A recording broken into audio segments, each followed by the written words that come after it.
Hello friends, कैसे हैं आप लोग। आपका स्वागत है हमारे YouTube channel NU civil services पर। दोस्तों, परीक्षा मंथनी करंट अफेयर सीरीज चलाई जा रही है 2020 की। 2020 करंट अफेयर सीरीज चलाई जा रही है। काफ़ी वीडियोस जो है आ चुके हैं, उसका प्लेलिस्ट बना हुआ है। आप जाके डिस्क्रिप्शन में उसका लिंक आपको मिल जाएगा, वहाँ से आप देख सकते हैं। काफ़ी सेगमेंट, काफ़ी जो टॉपिक हमने कवर कर लिया है, चाहे वो नेशनल इश्यूज़ हो, इंटरनेशनल इश्यूज़ हो, इकोनॉमी हो, लॉ एंड जस्टिस हो, ऑलमोस्ट कंप्लीट हो चुका है। ठीक है, लास्ट ये चल रहा है दोस्तों, साइंस एंड टेक्नोलॉजी चल रहा है ये टॉपिक। ये भी एक दो वीडियोस में ख़त्म हो जाएगा। अगर आप पहली बार हमारे चैनल पर विजिट कर रहे हैं तो सब्सक्राइब करिए और बेल आइकन को इसलिए प्रेस कर लीजिए ताकि आने वाली नोटिफिकेशन, जो भी वीडियोस हम अपलोड करें, उसका नोटिफिकेशन आपके पास तुरंत चला जाए और उसको आप देख सकें। और डिस्क्रिप्शन में आपको इसका पूरा लिंक मिल जाएगा दोस्तों, प्लेलिस्ट भी बना हुआ है। तो चलिए शुरू करते हैं। आज का टॉपिक है दोस्तों, मेडिकल डेटा लीक। हाल ही में एक जर्मन साइबर सिटी फर्म हाल ही में एक German cyber city firm green bold sustainable resilience द्वारा प्रकाशित एक रिपोर्ट के अनुसार 120 मिलियन से अधिक भारतीय रोगियों का चिकित्सा विवरण लीक हुआ है। मतलब इसमें ये बताया गया है कि 120 मिलियन से अधिक, 120 मिलियन से ज़्यादा जो है, जो इंडियन पेशेंट है, उनका जो है रिपोर्ट है वो लीक हो गया है। इसके अंदर क्या इम्पोर्टेंट पॉइंट है दोस्तों, इसके अंदर ये बताया गया है कि इस रिपोर्ट के अनुसार लीक हुए चिकित्सीय विवरण को इंटरनेट पर स्वतंत्र रूप से उपलब्ध कराया गया है। ठीक है, मतलब इस रिपोर्ट को जो है इंटरनेट पर पब्लिश कर दिया गया है। रिपोर्ट के अनुसार रोगियों के चिकित्सा विवरण से संबंधित डेटा के लीक होने के मामले में महाराष्ट्र जो है सबसे पहले, मतलब शीर्ष जो है, महाराष्ट्र देश में शीर्ष स्थान पर है। ठीक है, तथा कर्नाटक जो है सेकंड रैंक पर है। ग्रीन बोल्ड सस्टेनेबल रेजिलेंस के मुताबिक दोस्तों, जिसका फर्स्ट रिपोर्ट था वो अक्टूबर 2019 में ये जो है प्रकाशित की गई थी, जिसमें बड़े पैमाने पर डेटा लीक का खुलासा किया गया था। इनमें सिटी स्कैन, एक्सरे, MRI और यहाँ तक कि रोगियों, जो पेशेंट थे, उनकी तस्वीर भी शामिल थी। रिपोर्ट के आधार पर जो देशों का कैटेगराइजेशन किया गया दोस्तों कंट्री का, उसमें ये बताया था कि नवंबर में जब प्रकाशित इसकी एक फॉलो रिपोर्ट विभिन्न देशों की सरकारों द्वारा डेटा लीक की घटनाओं को रोकने के लिए की गई कार्यवाही के आधार पर देशों को अच्छा, गुड, ठीक है, बुरा और बदसूरत, मतलब इसको कैटेगराइज किया गया था। गुड, बैड और अगली 3 श्रेणियों में वर्गीकृत करती है। जो भारत का जो रिपोर्ट है दोस्तों, इस कैटेगरी में वो बदसूरत, मतलब अगली जो है कैटेगरी में शामिल किया गया है, जो अमेरिका के बाद दूसरे स्थान पर है। रिपोर्ट के अनुसार भारत में मौजूदा सिस्टम जो डेटा संग्रहण के लिए उत्तरदायी है, डेटा के 100% जो अभिगमन, मतलब इसको एक्सेस करने का जो है इसको जो परमिशन देता है, अनुमति देते हैं। ठीक है, अब इसका इफेक्ट क्या रहा दोस्तों, इसका प्रभाव क्या रहा, इसमें ही बताया गया है कि डेटा जो लीक हुआ है ये बहुत ही चिंताजनक है। ठीक है, क्योंकि इसमें सामान्य कामकाजी आदमी से लेकर राजनेता तक मशहूर हस्तियाँ सभी शामिल है। डेटा के लीक होने से समाज में उन लोगों की छवि पर नकारात्मक प्रभाव पड़ेगा जिनका लोग अनुसरण करते हैं। चिकित्सकीय विवरण का प्रयोग करके नकली पहचान बनाई जा सकती है, जिसका किसी अन्य तरीके से गलत प्रयोग किया जा सकता है। अगला टॉपिक है दोस्तों इसमें, picture archiving and communication system. Picture archiving and communication system PACS ग्रीनबोर्न द्वारा प्रकाशित मूल रिपोर्ट में ये बताया गया है कि पैक्स सर्वर जहां विवरण संग्रहित होता है सुरक्षित नहीं है। मतलब जहाँ डेटा कलेक्शन होता है, सर्वर जहाँ पे मतलब सेव होता है, जहाँ पे कलेक्ट होता है, वो सुरक्षित नहीं है।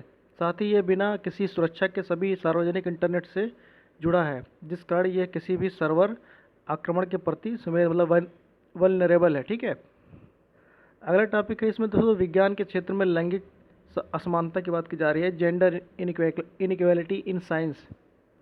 विज्ञान के क्षेत्र में महिलाओं के प्रतिनिधित्व से संबंधित एक रिपोर्ट यूनेस्को द्वारा जारी की गई। ठीक है, ये जो रिपोर्ट है दोस्तों, ये यूनेस्को द्वारा जारी की गई। वर्ष 2018 के आंकड़ों पर आधारित इस रिपोर्ट के अनुसार विज्ञान के क्षेत्र में सिर्फ 28.8% शोधकर्मी जो रिसर्च ही महिलाएं, मतलब जो रिसर्च कर रही हैं विज्ञान के क्षेत्र में, उसमें सिर्फ 28.8% शोधकर्मी जो महिलाएं हैं। भारत में ये प्रतिशत 13.9% है। ठीक है, इस शोध पत्र में दोस्तों अनुसंधान कर्मियों की नवोन्मेषी ज्ञान मतलब जो R&D कर रहे हैं, रिसर्च एंड डेवलपमेंट की उत्पत्ति का विचारधारा शुरुआत के क्षेत्र में कार्यरत पेशेवर व्यक्ति या कर्मी के रूप में व्याख्या की गई है। गौरतलब है कि 1901 से लेकर 2019 तक 616 विद्वानों एवं शोधकर्मियों को भौतिक शास्त्र, रसायन शास्त्र एवं औषधि विज्ञान के क्षेत्र में 334 नोबेल पुरस्कार दिए गए। मतलब इसमें बता रहे थे 1901 से लेकर 2019 तक 616 जो रिसर्च एंड डेवलपमेंट जो रिसर्च कर रहे थे, ठीक है, वो जो है फिजिक्स में, केमिस्ट्री में, ठीक है, मेडिकल साइंस में 334 जो है नोबेल पुरस्कार, नोबेल प्राइज़ दिए गए, जिसमें दोस्तों जो है इनमें से जो है सिर्फ 20 जो है नोबेल प्राइज़ फीमेल को मतलब लेडीज़ को जो है वुमेन को मिली है, ठीक है। 20 नोबेल प्राइज़ जीतने वाले सिर्फ 19 जो है महिलाएं ही सफल हो चुकी थी इसमें। अगला इसी में दोस्तों विज्ञान विषय में महिलाओं की भागीदारी अगर बात की जाए तो वर्ष 2014 से 16 हेतु जो यूनेस्को द्वारा जारी आंकड़ों के अनुसार वैश्विक स्तर पर केवल 30% महिला छात्र ही विज्ञान, प्रौद्योगिकी, अभियांत्रिकी और गणित, स्टेम मतलब साइंस, टेक्नोलॉजी, इंजीनियरिंग और मैथमेटिक्स की बात की जाए तो जैसे विषयों का चुनाव उच्च शिक्षा प्राप्त करने के दौरान करती हैं। महिलाओं की सूचना प्रौद्योगिकी क्षेत्र में हिस्सेदारी 3%, प्राकृतिक विज्ञान तथा गणित और सांख्यिकी जैसे विषयों में भागीदारी 5%, जबकि टेक्नोलॉजी, अभियांत्रिकी तथा उसके समकक्ष वर्गों में केवल 8% भागीदारी थी, ठीक है। अब अगला टॉपिक दोस्तों टीबी का टीका, ठीक है। इसमें क्या बताया गया है, बस में ये बताया गया है कि हाल ही में पीटर्सबर्ग मेडिकल स्कूल तथा अमेरिका के राष्ट्रीय एलर्जी एवं संक्रामक रोग संस्थान के वैज्ञानिकों द्वारा किए गए अध्ययन में पाया गया है कि नसों के माध्यम से तपेदिक, जिसे टीबी कहते हैं, कि पारंपरिक टीके को लगाने का तपेदिक का टीका ज़्यादा कारगर होता है, ठीक है। इसमें अगर दोस्तों मेन पॉइंट की बात करें, जैसे एक सेकंड, इसमें अगर मेन पॉइंट की बात करें तो जैसे टीबी जो विश्व की अन्य किसी भी रोग की अपेक्षा ज़्यादा लोगों की जान लेता है। फिलहाल अभी तो कोरोना ले रहा है, काफ़ी मास लेवल पूरे वर्ल्ड में जो है फैला हुआ है, काफ़ी इससे जाने गए हैं पूरे वर्ल्ड लेवल पे। वर्तमान समय में दिए जाने वाले जो टीबी के टीके का आविष्कार जो है 100 वर्ष पहले हुआ था। यह टीका गायों में होने वाले जो टीबी रोग होते हैं उसे कीटाणुओं से निर्मित होता है, जिसे BCG कहते हैं, ठीक है। यह टीका बच्चों की गई प्रकार के टीबी रोगों से रक्षा करता है, परंतु बच्चों या वयस्कों को फेफड़ों के तपेदिक जो टीबी से कोई सुरक्षा नहीं देता, जो सबसे बड़ी तादाद में टीबी के मरीजों की जान लेता है। विदित हो कि टीबी के टीके को शरीर में प्रविष्ट करने की इस नई टेक्निक जो है नसों के माध्यम से विधि का प्रयोग बंदरों पर किया गया है। टीका लगाने की यह नई विधि दोस्तों फेफड़ों के तपेदिक जो 90% प्रभावी सिद्ध हुई है। टीका लगाने की यह विधि फेफड़ों के रोग में कितनी अवधि तक सुरक्षा देती है ये ज्ञात नहीं है। टीके की इस नई विधि का प्रयोग मानव पर किया जाना बाकी है, ठीक है। अगला टॉपिक और सिस्टम की बात करता है, क्या है बस इसमें बताया गया है कि 3 फरवरी 2020 को पर्यावरण, वन और जलवायु परिवर्तन मंत्रालय, ministry of environment, forest and climate change द्वारा रिवर्स ऑस्मोसिस, जिसे RO कहते हैं, पर आधारित जल निस्यंदन प्रणाली RO based water filtration system को विनियमित करने हेतु मसौदा अधिसूचना जो है प्रस्तुत की गई है। अधिसूचना लाने के कारण क्या है, मार्च 2019 में राष्ट्रीय हरित न्यायाधिकरण जो NGT है, नेशनल ग्रीन ट्रिब्यूनल, ने जो है दिल्ली के उन स्थानों से जहां के पानी में TDS टोटल डिजॉल्व्ड सॉलिड्स जो कि 500 मिलीग्राम प्रति लीटर से कम थी, वहां रिवर्स ऑस्मोसिस जो RO है के प्रयोग को प्रतिबंधित किया था। वाटर फिल्टर निर्माताओं के संघ, association of water filter manufacturer द्वारा राष्ट्रीय हरित न्यायाधिकरण जो NGT है के आदेश को जो है सर्वोच्च न्यायालय में चुनौती दी गई थी। विधि तो मतलब जैसा कि पहले जो मंत्रालय ने NGT के आदेश से सुसंगतता लाने के लिए अधिसूचना को प्रस्तुत किया, ठीक है। अब इसमें मेन पॉइंट क्या है, मुख्य बिंदु क्या रहे हैं, इसमें ये मसौदा उन क्षेत्रों में झिल्ली आधारित जो जाल होता है, जली होती है, झिल्ली आधारित जल निस्यंदन प्रणालियों को विनियमित करेगा, जहां पेयजल के स्रोत भारतीय मानक ब्यूरो द्वारा निर्धारित मानदंडों को पूरा करते हैं। यह मसौदा घरों में झिल्ली आधारित जल शोधन मेम्ब्रेन बेस्ड वाटर प्योरिफिकेशन यानी सिस्टम के प्रयोग को भी प्रतिबंधित करेगा। यह अधिसूचना मुख्य रूप से वाणिज्यिक आपूर्तिकर्ताओं के लिए बनाए गए नियमों के एकीकरण से संबंधित है, जो उपभोक्ताओं को कुल घुलनशील ठोस टोटल डिजॉल्व्ड सॉलिड्स के स्तरों के बारे में सूचित करती है। आरओ है क्या दोस्तों? रिवर्स ऑस्मोसिस किसे कहते हैं? आरओ सिस्टम परासरण ऑस्मोसिस के सिद्धांत पर कार्य करता है। परासरण प्रभाव उच्च सांद्रता वाले विलयन को घुलनशील कम सांद्रता वाला बना देता है, इसे विलयन को परागम में झिल्ली से छानकर फिल्टर साफ जो है पानी जो है या मीठा पानी की अधिक मात्रा को प्राप्त किया जा सकता है। ठीक है, अगला टॉपिक जो है डार्क फाइबर एंड इंडिया की बात की जा रही है। इसमें क्या है?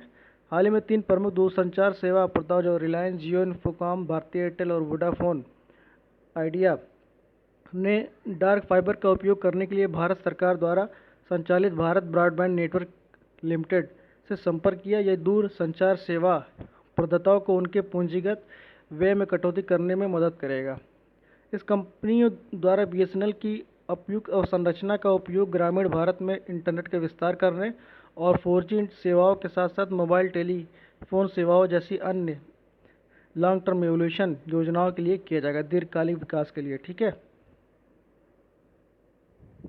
डार्क फाइबर है क्या दोस्तों? डार्क फाइबर जो है एक उपयुक्त ऑप्टिकल फाइबर है जिसे बिछाया जा चुका है, किंतु वर्तमान में फाइबर ऑप्टिक संचार में इसका उपयोग नहीं किया जा रहा है, क्योंकि फाइबर ऑप्टिक केवल प्रकाशपुंज के रूप में सूचना प्रसारित करता है, जबकि डार्क केबल उसको संदर्भित करता है, जिसके माध्यम से प्रकाशपुंज को प्रेषित नहीं किया जा रहा है।